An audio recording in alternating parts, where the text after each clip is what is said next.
It's official. As NBA veteran Norman Powell joins the Heat roster. What does Powell bring to the table? Can he continue his high-level scoring in Miami? We break down the pros and cons of Powell's game and what it means for the future on today's episode of Locked On Heat.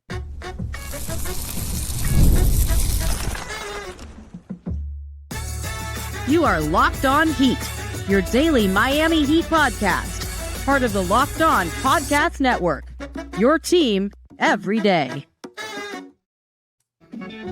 All right, welcome to Locked On Heat, your daily podcast on the Miami Heat, whether you're tuning in on YouTube or on your favorite podcast app. Thanks for making Locked On Heat your first listen every day. I'm Wes Goldberg here with David Ramil. Both of us are credentialed Heat media members who cover this team every day.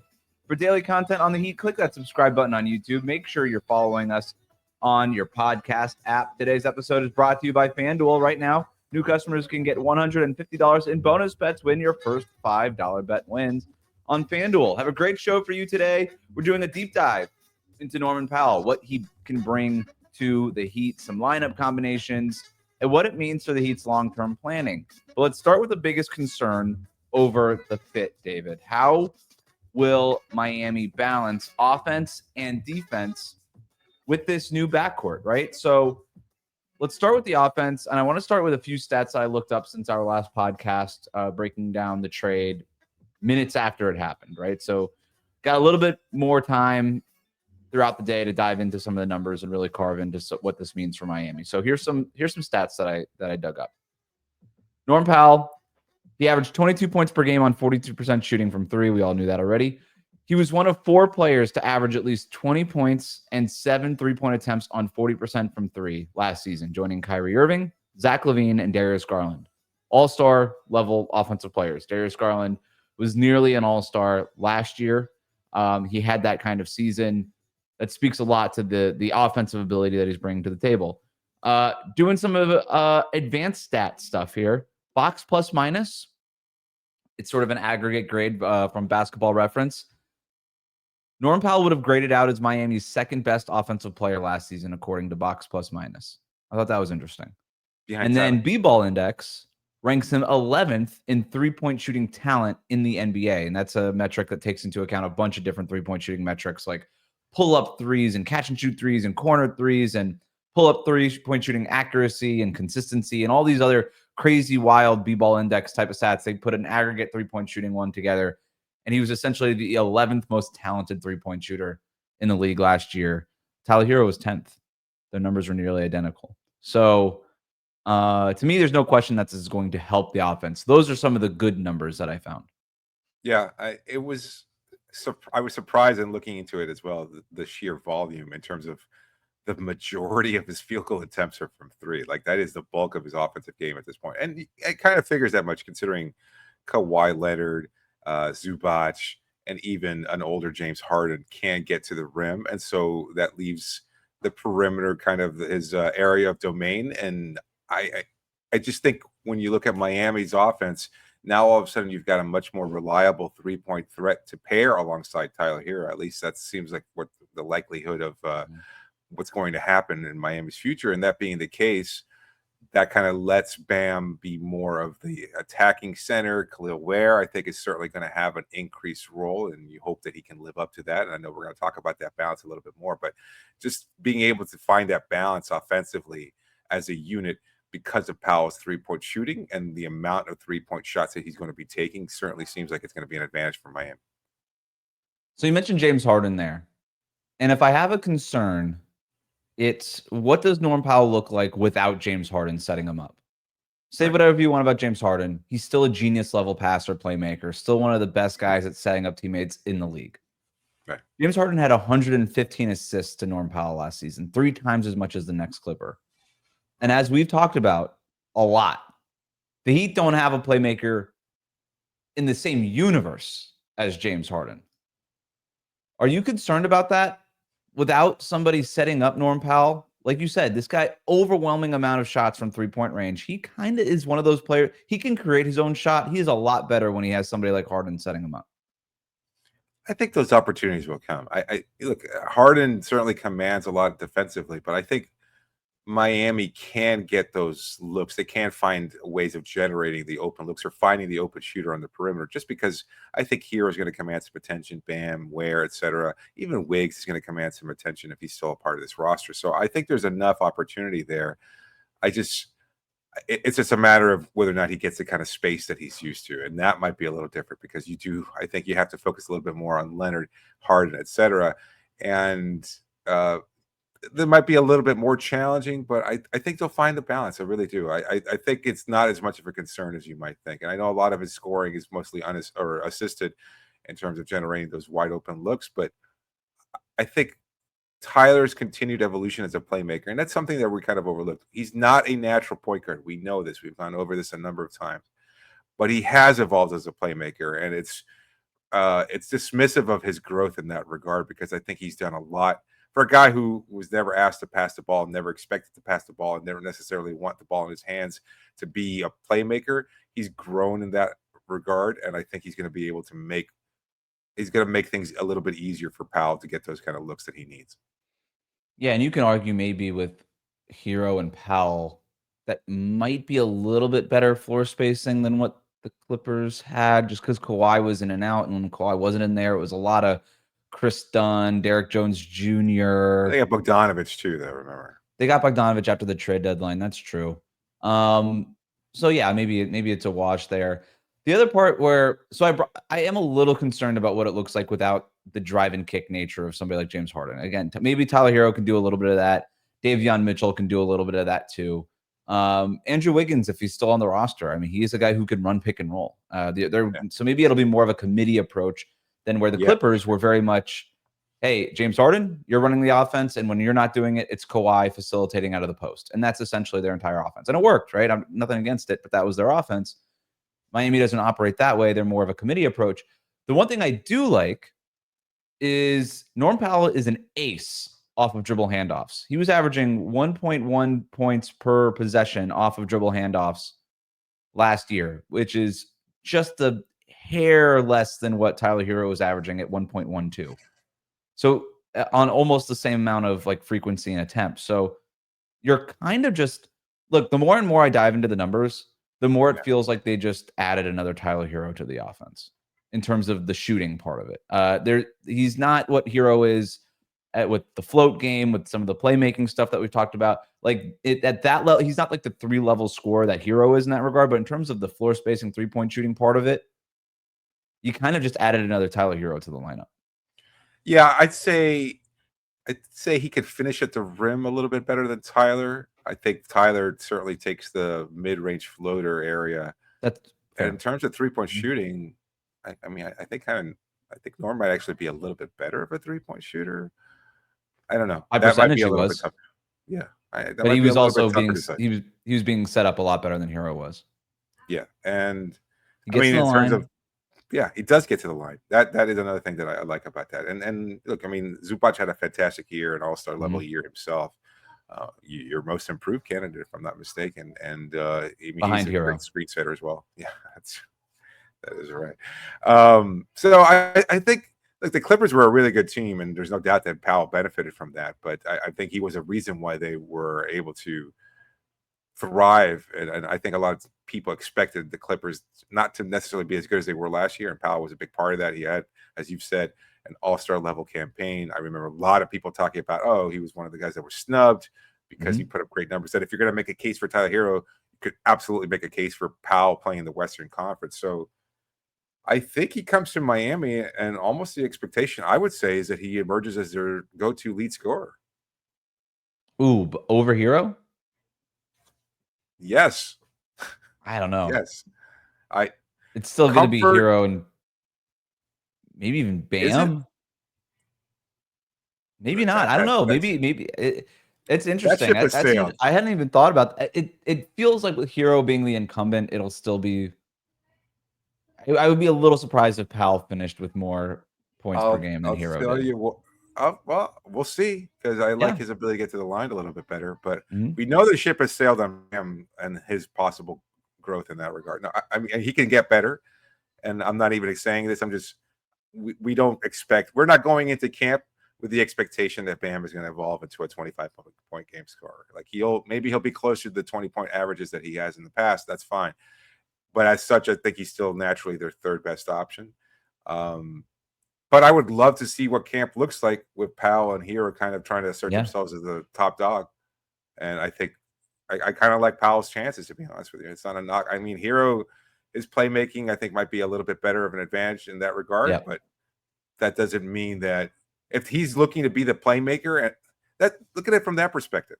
If Powell emerges as a better scorer, just pure in terms of pure scoring ability, and that forces Tyler into more of a playmaking role, that's kind of a great playmaker / scorer to have on your roster in Herro. And I don't think you have to necessarily feel bad about that from either Tyler's perspective, and certainly not as a fans. Like, you all of a sudden have a high level scorer that can also play make and create opportunities for others. And if Herro embraces that challenge, and I expect that he would, unless Miami has another move up their sleeve, and that's certainly another possibility, then I would say Miami got a hell of a boost offensively on Monday morning. No question about it. Defensively, though, there are some concerns. We'll talk about that, plus some lineup combinations that Norman Powell unlocks, including, did the Heat just find their closing 5-man unit? We'll talk about all of that next here on Locked On Heat. Today's episode is brought to you by FanDuel. Summer sports are in full swing, and whether you're all about baseball under the lights, golf on the green, or high-stakes soccer action, FanDuel is the best way to make every game even more exciting. You're already following the action. You're listening to the show. We know you love the sports.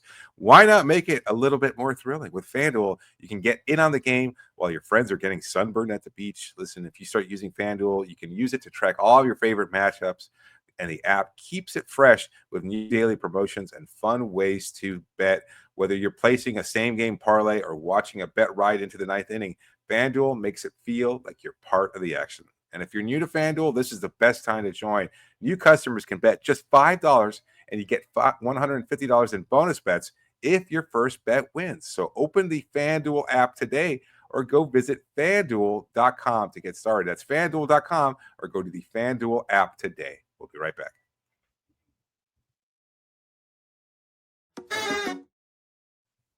One other thing on Norm Powell that I just want to shout out, we haven't gotten into it yet. He's on the record several times idolizing Dwayne Wade. Yep. I love that. He has gone so far as to say that he models his game after Dwayne Wade. I don't know that I see that in his game, I do not. but I love it. I love that he talks about it. I love that he idolized Dwayne Wade growing up. That's a big thing for me. Similar size. Similar size. Good point. Yeah. I'm hoping this is the Terry Rozier trade gone right. Please. This is because I know a lot of Heat fans already are like, oh, 42 points, 42 point percentage for 3-point range.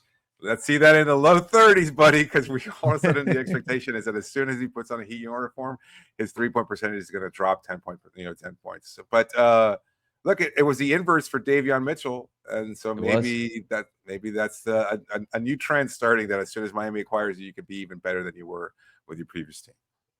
And I would like to point out, we keep talking about Norm Powell's 3-point percentage last year. He's a 40% shooter from three for his career, right? Yes. So 40%, 42%. This guy's a knockdown 3-point shooter. So idolize Dwayne Wade, one of Damian Lillard's favorite teammates that he's ever had. Just keep that in the back of your mind in case Lillard talk happens in the future. There are some concerns defensively, though, with him that I want to get into. He's not a very good defender. And it was something that the Clippers were concerned about, and it's a reason why the Clippers were shopping him and honestly willing to give up on him the way that they did for somebody like essentially John Collins. That's a concern, right? And you can look at the B-ball index stuff. He does not grade out as a great defender. The one thing I will say, though, he's good in the passing lanes, and he did average 1 point steals per game last season.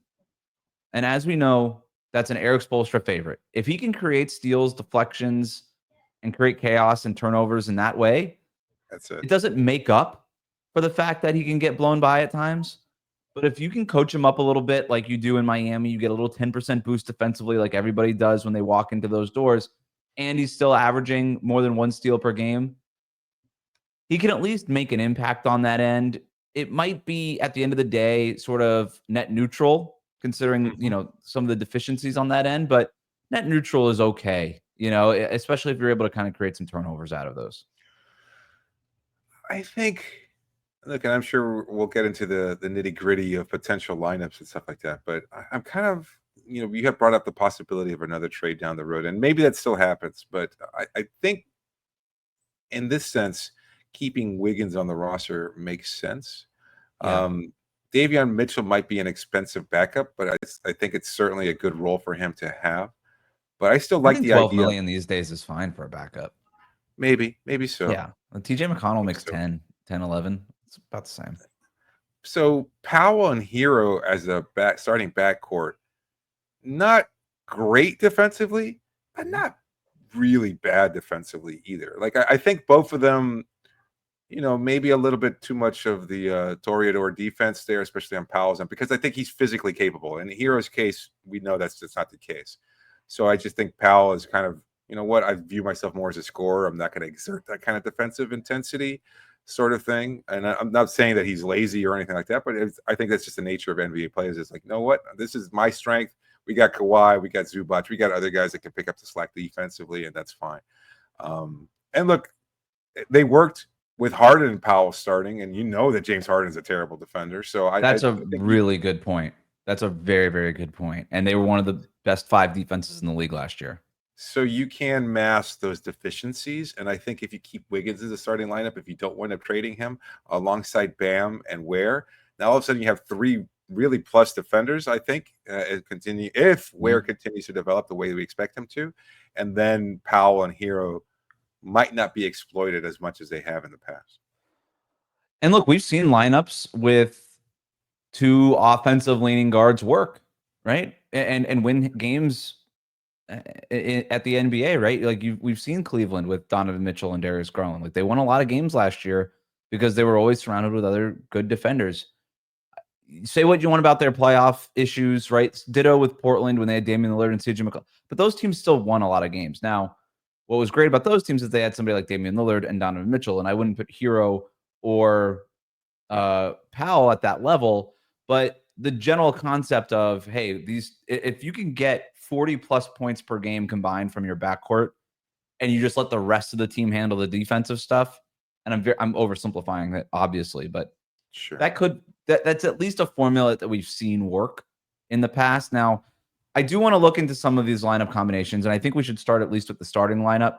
The 2 options, as far as I see it right now, Tyler Herro, Norm Powell, Wiggins, Adebayo, and Ware, or Mitchell, Herro, Wiggins, Bam, Ware, with Powell coming off the bench as sort of a super 6 man, and maybe he could come off the bench. It's Yakachonis, Powell, one of Adebayo and Ware. Throw Haywood Highsmith in there for some defense. Maybe there's some Jaime Jaquez, Nikola Jovic stuff, right? So, but in terms of the starting lineup, it feels like it's probably one of those 2, unless you disagree.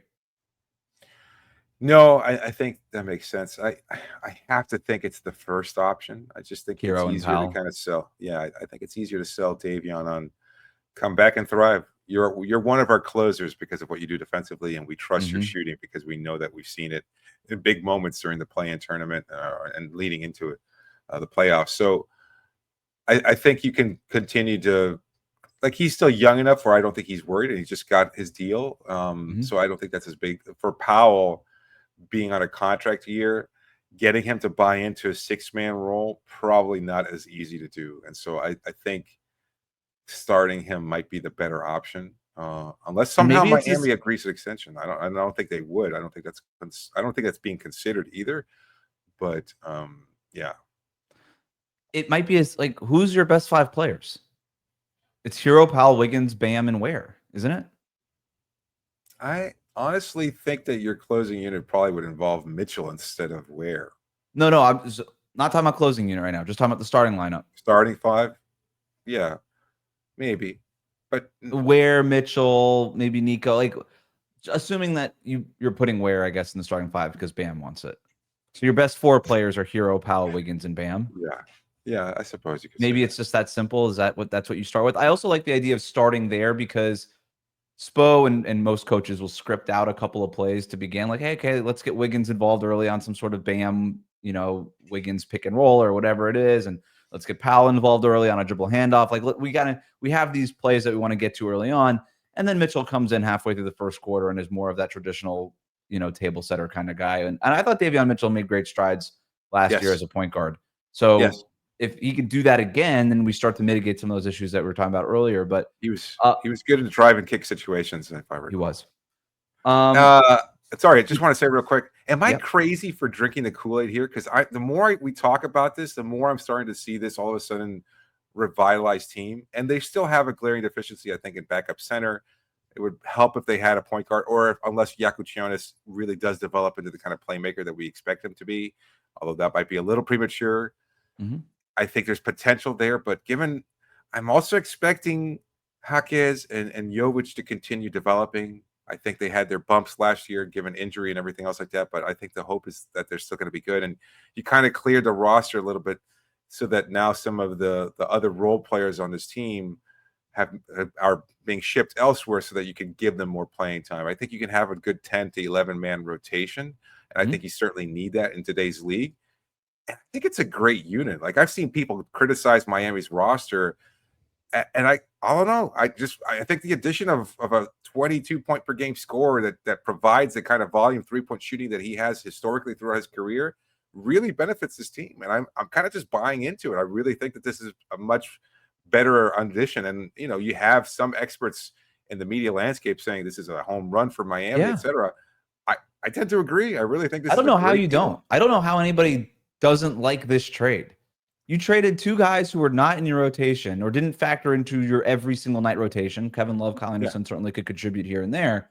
But you traded these guys who are the lower end of your rotation for a starter, for a guy who was almost in the All-Star game last year. You traded two non-rotation guys for a borderline All-Star. If you want to take an issue with this trade, I'm sorry, you're lost. You're never going to like any trade. Yeah. And it's not even that you're committing anything financially. Like, this isn't the big swing. This isn't the big move. This is just, hey, can we make our roster better? Yeah, we could do this. Okay. It's that sometimes it's just that simple. This was a trade to make the roster better, and it definitely did that. And I think a very big way. The closing lineup, just to tie the loop on this, I think you and I agree. I think it'll be Davion Mitchell, Tyler Herro, Norm Powell, Andrew Wiggins, and Bam. I think that's the closing five. I think those are your best five players, probably. I know I just said Ware was in it, but those are probably your best five players. I think it works. I think Wiggins can obviously play the four. He did that for a championship-winning team in Golden State in 2023. By the way, Norm Powell won a championship with Toronto in 2019. It matters, man. That stuff matters. So I think that's the closing five. Yay or nay, and then we'll take a quick break and move on. No, absolutely. I think that's it. Bam certainly can play those last few minutes of a game, but I like that balance of defense between, again, three really good defensive players. You take out Ware, but you don't lose anything necessarily on the perimeter with Davion Mitchell causing chaos. So now you have three kind of chaos defensive players in the backcourt there, and I think that works. I think that allows a lot of versatility defensively too. One last thing I like about Powell: 6'11" wingspan, long arms that can get into those passing lanes. Let's get big. Let's get some size. Let's get some versatility. This is what we're talking about. Meanwhile, what are the long-term salary cap implications of the Powell trade? We'll talk about that and how the deal improves their flexibility for next summer after this.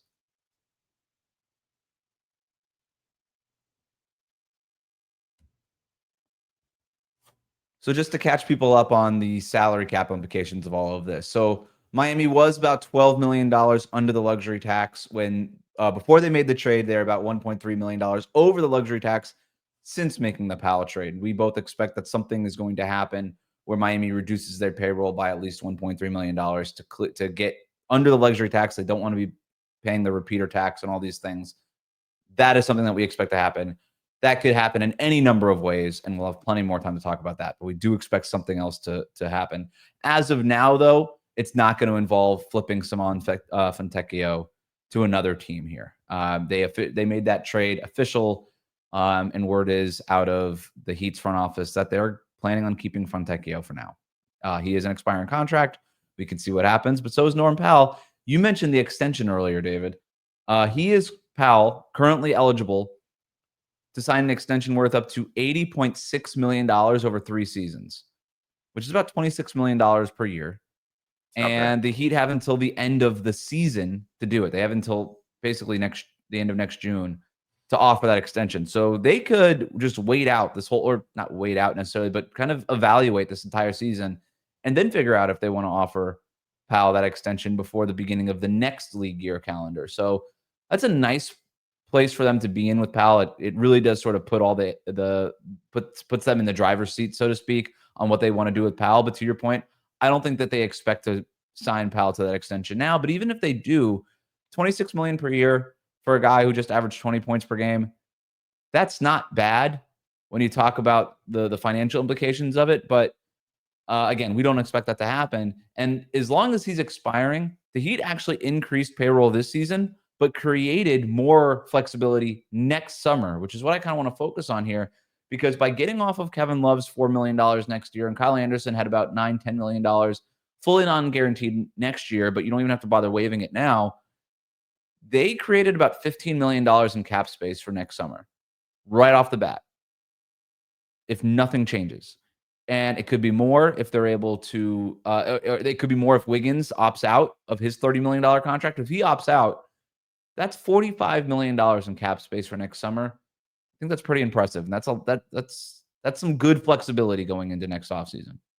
Yeah, it's a smart move. I think it really benefits Miami both on and off the court. And, that's what we expected. We were disappointed. And I think a lot of the team's fans were as well, just a lack of activity. You're watching other Eastern Conference opponents do something. And while this might not be the home run swing that a lot of people were expecting from this group, because, you had to obviously change a roster that's been in the play-in tournament for the last couple of seasons, even with Jimmy Butler on that roster. So, that a move was necessary, but I think this certainly helps. And again, to have given up as much as we like what Kyle was able to do in his limited time here, and we appreciate Kevin Love's just presence in that locker room, I think at the same time, to get a player like Powell is such a smart move, and you're able to create a lot more avenues that lead towards that financial and cap flexibility that you're talking about. So there's a lot of different things here, and I've seen some people suggest this already. Let's say this doesn't pan out the way you expect it to, and the trade deadline rolls around in February. You could move Powell very easily at that point in time and create even more space. You have a lot of options in that regard, So I think they've got their work cut out for them, obviously, with Terry Rozier still on this roster, and you're exploring trades for Wiggins if necessary.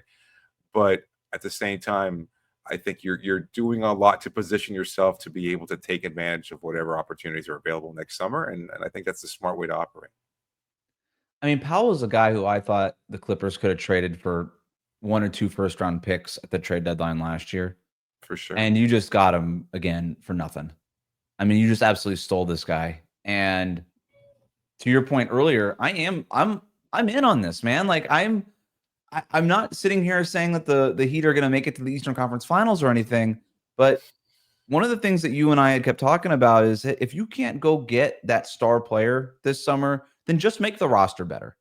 Go get guys who could play in the playoffs and high level rotation players.